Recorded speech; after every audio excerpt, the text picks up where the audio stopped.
ګرانو کتونکو مونږ که د نوښار سیاسي اعتبار سره خبره وکړو نو نوښار د سیاست مور ده او دلته کې ډېر غټ غټ سیاستدانان په دې سیمه کې تیر شوي دي او د نوښار خاورې ډېر تکړه تکړه خلک هغه وخت په وخت د دې سیاسي دا چې کومه اداره ده انسټیټیوټ دی دې ته یې پیش کړي دي او ډېر ګرامي ګرامي نومونه هغه په دې کې شته. موږ که ووایو دا ډېر ابتدا نه که راواخلو نو مذهبي لحاظ سره او سیاسي لحاظ سره نوښار ژوندی خطه ده او د دې د نوښار چې کوم خلق دي هغه یو طرف ته که د ملک په بیوروکراسي کې په ډېرو غټو غټو سیټونو کې په هغې کې مخکې دي نو بل طرف ته نوښار عسکري لحاظ سره په آرمي کې مختلفو پوسټونو باندې زموږ ډېر غټ غټ خلک هغه دې ټایم کې موجود دي او تیرو وختونو کې تیر شوي دي. دغسې سیاسي لحاظ سره که مونږ ووایو نو دلته ډېر غټې غټې سټې هغه قیادت کړی دی د نوښار. نو دې بنیاد باندې مونږ چې خبره کوو نو مونږ سیاست باندې موجوده دور کې که مونږ خبره کوو نو نوښار ته ډېر لوی اهمیت حاصل دی. د دوو پارټو سربراهان دلته موجود دي او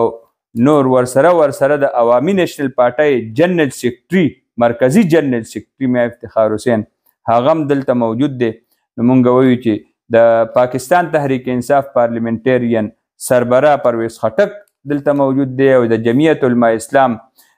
سمیع الحق ګروپ مرکزي چې کوم سربراه دی مولانا حامد الحق د هغه هم تعلق نوښار سره دی. نو دقسې د دریو پارټو چې کوم اعلی قیادت دی هغه موږ سره په نوښار کې موجود دی. نو دې ټایم کې نوښار د اهمیت حامل دی. ګرانو کتونکو نوښار کې د عوامي نیشنل پارټۍ معلوم وی شو نو عوامي نیشنل پارټۍ چې کوم لیډرشپ راوستی دی دلته ما څنګه خبره وکړه مرکزي جنرال سیکرټري پروت دی میا افتخار حسین هغه په بو کې پړاو اچولی دی او باقاعده دلته کې ډور ټو ډور مهم که مونږ ووایو انتخاباتو دپاره د هغه تیاری خو هر وخت یې علاقه ده مړی ژوندی کوي دعاګانې کوي غم ښادی هر قسمه تقریباتو کې هغه پیش شریکي. نن سبا د هغه د پروګرامونو کې تیزي راغلې ده دغسې د نوښار په بو تحصیل هغه پکې حکومت دی. نو دې لحاظ سره مونږ خبره کوو چې قیادت کولو والا دلته کې ایک نمبر پارټي په بو کې چې کومه ده نو هغه ANP ده. بیا په جهانګیري کې که مونږ خبره کوو نو هلته کې عوامي نیشنل پارټۍ ډېر غټ ووټ اخیستی دی او دغې لحاظ سره مونږ د نیشنل پارټۍ چې کوم ووټ بینک مونږ را جمع کړو نو هغه ووټ بینک په بنیاد باندې مونږ د سیاسي اتار چړاو خبره کوو. ورسره د پرویز خان چې کوم سیاسي سفر دی او سیاسي اکټیویټیز دي په هغې مونږ رڼا اچو. مونږ دې سره د نورو پارټو چې پاکستان پیپل پارټي ده د هغې چې کومې سرګرمیانې دې ټایم کې کېږي نو په هغې مونږ خبره کوو. مونږ تاسو سره په دې شیشه باندې د تحریک انصاف چې کوم سرګرمیانې کېږي په دې ضلع کې هغې هم وخت په وخت مونږ تاسو سره هغه اکټیویټیز فوټوان انفارمیشن او ویډیوز په صورت کې هغه شیر کوو. نور ډېر زیات پروګرامونه شروع دي د پاکستان تحریک انصاف پارلیمنټرین د هغې چې کوم سربراه دی چونکې خپله ضلع ده نو په خپله ضلع کې او په خپله حلقه کې سرګرمۍ سره او تیزۍ سره خپل پروګرامونه جاري ساتلي دي ملاقاتونه رابطې چونکې د هغه خپل یو سیاسي انداز دی او د هغه خپل د سیاست کولو چې کوم انداز دی د رابطو کولو کوم انداز دی د الیکشن کولو کوم انداز دی نو هغه انداز سره خپل مهم خپل رابطې خپل جلسې خپل پروګرامونه خپل کارنر میټینګ هغه جاري ساتلی دي. ورسره د عوامي نیشنل پارټۍ جهانګیري کې مضبوط ترین امیدوار هغه طرف ته که مونږ ګورو نو مسعود عباس خټک دی. مسعود عباس خټک د دغه حلقې نه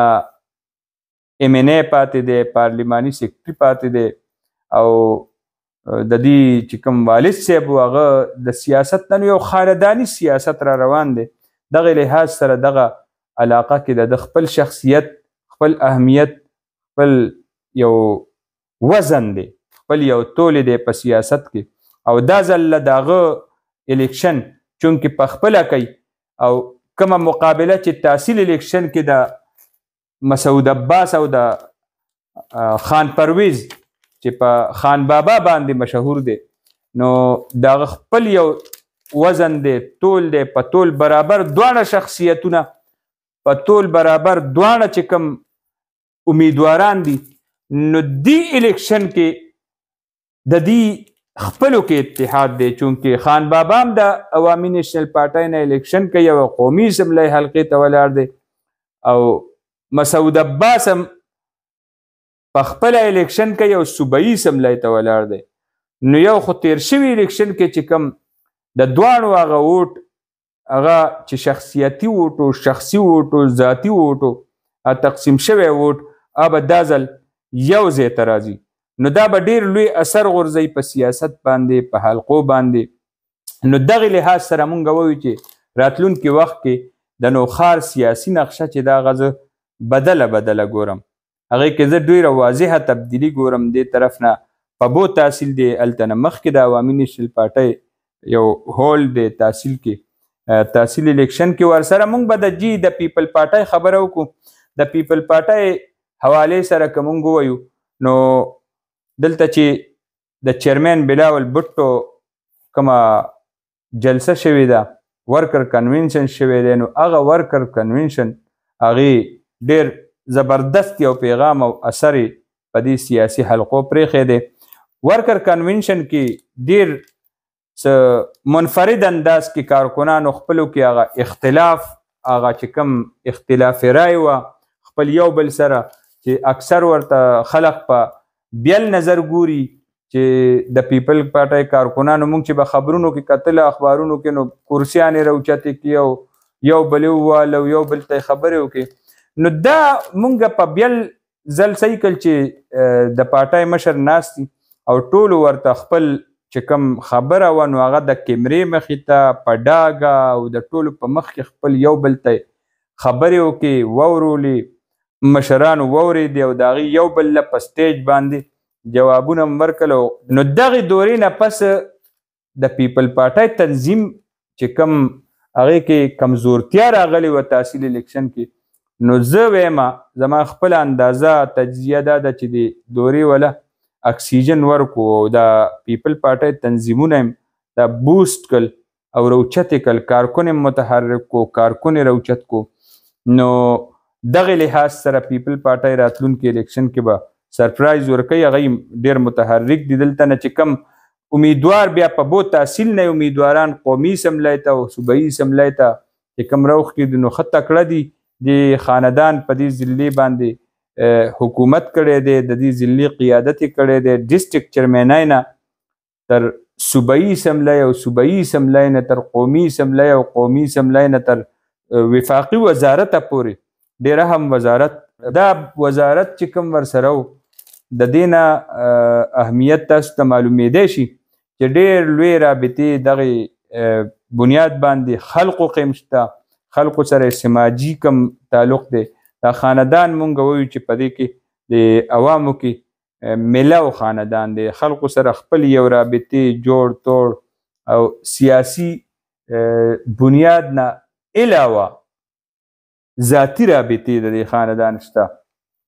او امیدواران هم ښه انرجیټک او ینګ ایجوکیټډ تکړه ګرځېدو والا هلکان دي ځوانان نوجوانان هلکان چې طالب علمۍ زمانې نه د سیاست کینوال دي نو یو داسې ویلی شو چې یو بالکل نیچرل قیادت دی چې طالب علمۍ نه یو سړی په سیاست کې را رواني او هغه اوټونو ته ودرېږي او بیا اوټونه والي او یو عمل نه راتیر هلکان دي هغه یې قوم ته رامخکې کړي دي نو دغې لحاظ سره مونږ وایو چې دا د پیپل پارټۍ سیاست کې د خاندان سا واچول او تنظیم کې هم سا اچولې ده به هر حال دا به راتلونکی وخت ثابتوي چې نور امیدواران د دی کله مخې ته راوځي پارټي د امیدوارانو اعلان وکړي د امیدوارانو لحاظ سره له تحفظات شته پارټای تنظیم کې پکې مینس کې خبرې شته ځکه چې د ورکر کنونشن کې ډېرې داسې خبرې راغی چې یو بل نه هغه ګیلو شکونه راتلونکي وخت کې د مسلو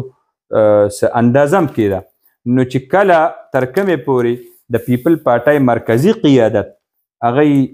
واضحه د ټوک اعلانات هغه نه کړي، به هر حال د دې دوه حلقو متعلق که مونږ ووایو نو دا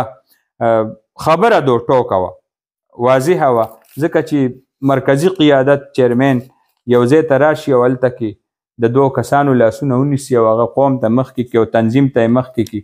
نو بیا تنظیم د پیپل پارټۍ تنظیم چې کوم دی هغه د خپل چیرمین مخې ته راتلو والا نه دی، اگر چې هر قسمه خبره هغه په ډاګه کوي او هر قسمه اختلاف رای په دې تنظیم کې دا یو صلاحیت شته، د کارکون کې هم دا شته، قیادت کومه خبره وکړي نو بیا ورته کارکون سرنډر وي. دغه ډېرې اهمې خبرې وي.